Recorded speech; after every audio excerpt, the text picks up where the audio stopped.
Alex Zanardi, what can he do? He's got some back markers in there as well. There's Greg Moore trying to get past Andre Ribeiro. There is Zanardi. We just saw him in the background ahead of Mark Blundell. And Zanardi really has got himself up with the leaders. Well, almost. He's got to get past a few more as Christian Fittipaldi, Dario Franchitti make it safely through the hairpin. And look at Alex back into that car, sliding around a lot. He made a big mistake there. I don't know if he's got a problem. Zanardi could have a problem. We've got Adrian Fernandez, though, down in the pits at the moment. That was a very scary moment. Was it worse in the car when you watched the replay? Actually, I didn't feel much. I mean, it wasn't an impact or anything. I knew he was about me, but I have to tell you, I feel sorry for Scott because I was trying to stay away from him because I was not fighting with him. I was having a lot of problems with my car, so I opened a gap as much as I can to let him go, and unfortunately didn't work. This is the problem to run in this type of track where there is not enough room, and the outside line of the track is there's a lot of marbles, and that's really a big problem. So I did my best, and I feel sorry for Scott in that situation. And guys, the car held up very nicely. The roll bar was torn up, but thankfully he's okay. Yeah, thank you. Back to the action. Alex Zanardi's been slithering around. Now, it almost looks as though he had a problem with the left rear, almost like he had a slow puncture, or maybe he's just picked up a lot of rubber with this slow running around the track. Yeah, I think so. I think there is a lot of rubber debris, as we saw the track blower out there cleaning some of it out of the way, and inevitably under caution you pick up some of that stuff on your tires, and it does take 2 or 3 laps to get rid of it, to rub it off the edge of the tires. And I think that's really what it was there for Alex Zanardi. And you know, the first time around there, Jimmy Vasser in the lead, he's got the advantage of a clear track, and he only did a 59.7, so that's a good couple of seconds off the pace that he will be up to once he's got those tires properly cleaned.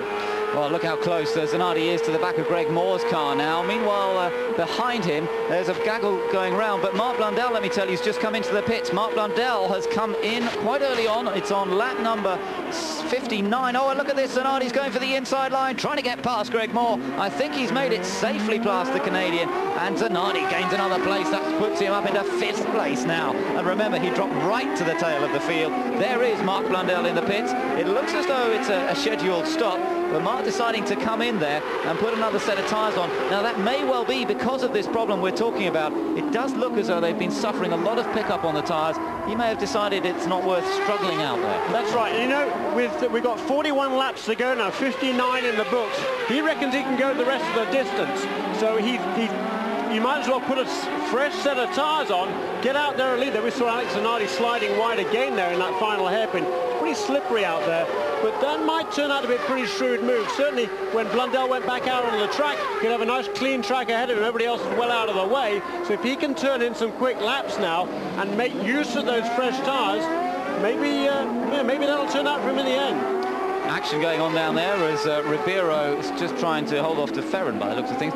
Ribeiro is quite a long way down though, remember? Yeah. He's actually in 14th position, isn't he? Yeah, he lost a lap in that incident there over the notch. He had to come in and make a pit stop and lost a lap. And not quite, he seemed to pass, I think, Gilles de Ferran. Not quite sure what he's going to gain by doing that.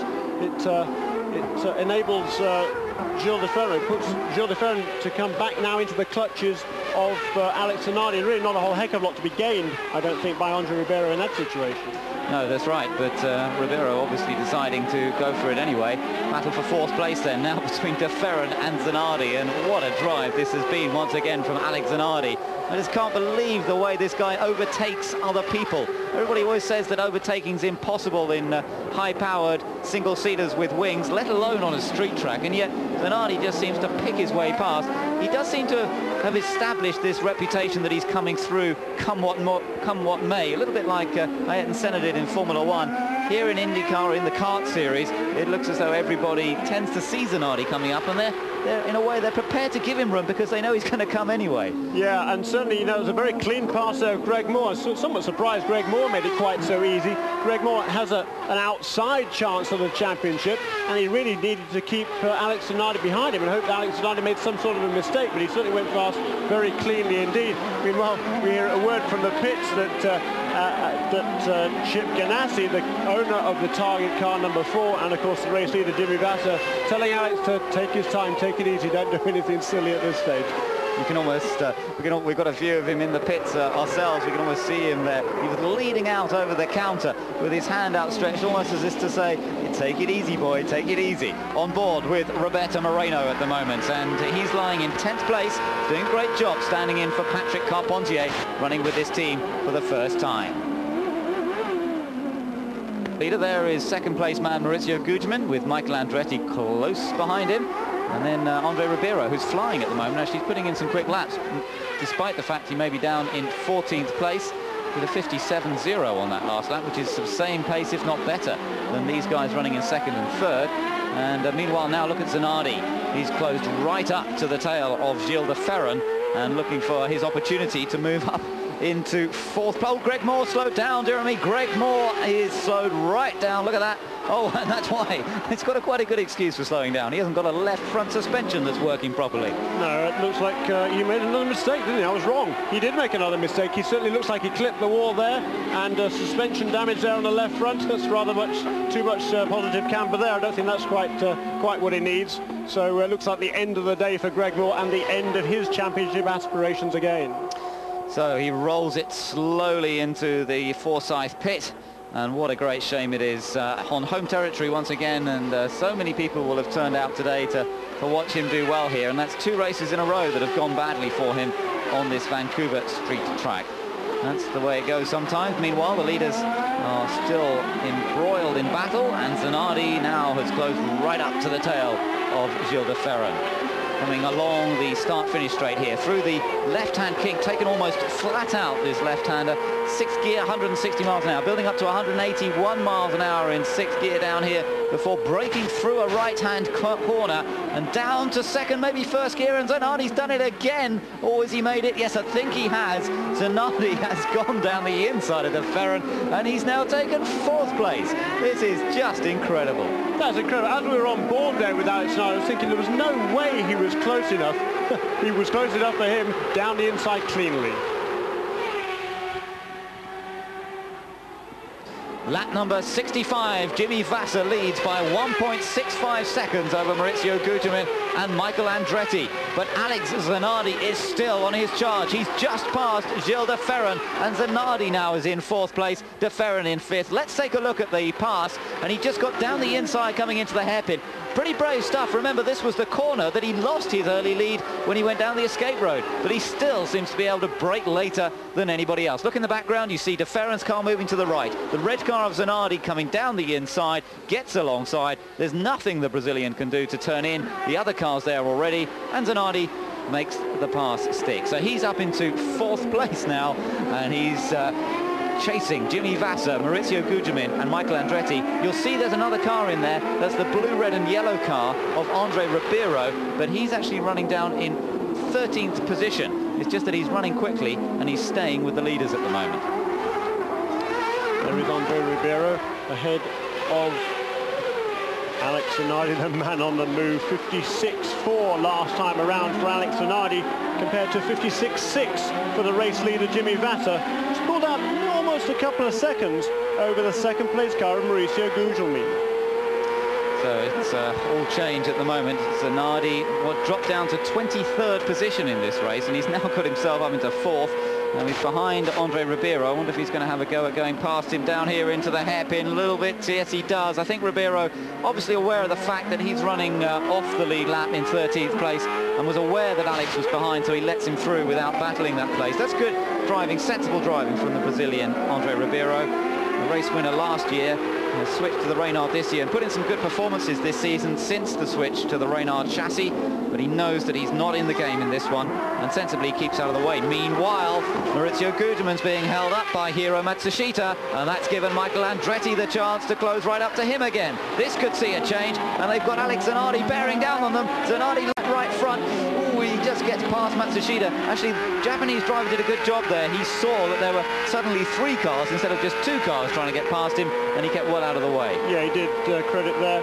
to Hiro Matsushita. There's certainly no problem whatsoever for any of these races. We're on board again with Alex Zanardi. That is the car of Michael Andretti ahead of him, and Michael Andretti's going to be... I can't imagine Michael being as easy to get past as some of those other guys. Can you, Ben? No, I can't. I think Michael Andretti may well fight his position for just a little bit longer. Now, one of the front runners that we've seen go out of this race just a few moments ago was the Canadian driver Greg Moore. We saw damage done to the left front suspension of the Forsyth racing car. Great shame, because Greg has been running up amongst the leaders for most of the afternoon. So we'll go down to Gary Gerald, who's with Greg Moore in the pit lane right another now. of the contenders who's had tough luck. Greg, what happened? Just went into the final chicane there and just touched the wall a tiny little bit with the left front bent suspension. You know, I feel real bad for my guys. You know, they worked awfully hard. I think we had a top 3 car today, but we'll have to get them in Laguna.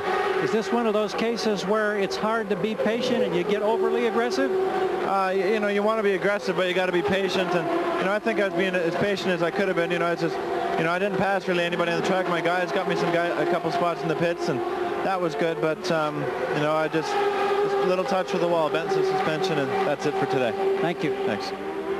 It only takes one slight bit of contact here, and the race is over, just as Greg Moore has found out. And he's going to have to explain that numerous times to the local media here in Vancouver. I'm sure he'll be fairly fed up with the story by the end of the day. Another note here, looking back down the order, Mark Blundell is running in 12th place now. It took him several laps to get up to speed on those fresh tyres, which is interesting. And his last 2 laps have been very quick indeed, a 56.2 last time round. That was a half a second quicker than anybody else managed, so that's pretty interesting. But he is actually right ahead of Jimmy Vasser on the race course, and only about, well, a couple of 100 yards ahead. Here they are coming down the main straightaway to turn 2. Oh dear, look at Alex Zanardi getting sideways, but he goes down the inside. What a fabulous move. Brakes locked up. He's got past. Look at this, Zanardi. Madretti's still trying to fight him, but Alex Zanardi's done it again, and he's gone straight past Michael Andretti. Andretti will be fuming inside that helmet that Zanardi was even able to do that. But what a fantastic piece of overtaking from Zanardi, and from showing what a brilliant qualifier he is here this weekend. He was dominant in both of the qualifying sessions we had. Friday qualifying, he set the pace by over half a second. Saturday qualifying, he couldn't get a clear lap. Then he banged in 2 laps faster than anyone else right at the end of the session. But he's not just a qualifier, he is a real racer. And that's what Zanardi's proving here today. He's just gone past Michael Andretti on a track that Andretti almost considers his own, having won here 3 times. And Zanardi is now in 3rd place, chasing after teammate Jimmy Vasser, who leads, and Maurizio Gugelmin in the PacQuest car in 2nd place. This race is turning into one of the biggest stories of the whole season. Boy, what a way to win a championship this would be. Certainly another sensational drive by Alex Zanardi, but you know, the man, let's not forget, there he is, the race leader, Jimmy Vasser. He's driving quite beautifully. His last 3 laps all within 1/10 of a second one another, 56.7. It's a pretty good pace for this stage in the proceedings, and he's maintaining a gap of just around about a couple of seconds or a little bit less over Maurizio Gugelmin. There is Gugelmin. There is Alex Zanardi in 3rd place. Look how far away he's pulled from the rest of the guys. And Michael Andretti is in trouble.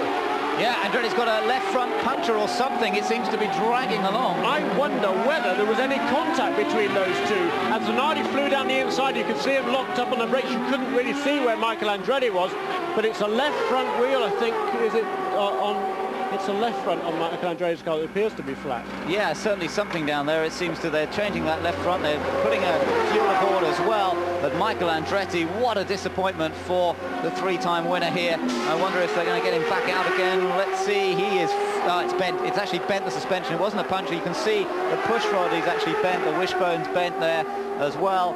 So Michael Andretti out of the race. Oh, what a shame. He's run so competitively all afternoon. I really thought that he'd be in with a shout of a podium finish here today. It's just been a little bit the story of his season after the win in Homestead. Every time he's been in a position to do well, and there's been plenty of those times, something has gone wrong. And today, the suspension problem. We couldn't see why. He must have made contact somewhere along the line. It could have been in that incident. But look at Zanardi now. Zanardi is hounding the back of Mauricio Gugelmin for second place. And Zanardi surely is going to have a try down the inside. This is where he's passed so many people. Oh, and he's done it again, or has he? Gugelmin could get him on the exit. They're side by side, accelerating out of the corner. Gugelmin retakes second place. Great racing from these two, allowing just enough space for the other car. And Zanardi grabbed second for a moment, but he's now back into third again. Great stuff there. So Mauricio Gugelmin knows now what Alex Zanardi can do, and it would be interesting to see whether he leaves that gap wide open next time around. I'd be surprised if he did. Mauricio Gugelmin is a veteran campaigner. He hasn't yet won a race. He desperately wants to. Zanardi dropped back. I think he went down the... he took a funny line into the notch there, into turn 5, almost as if he went straight on, and he dropped right back. Let's take a look here. Something went on here. Look, he went straight on, locked the left front, and only just made it into the corner.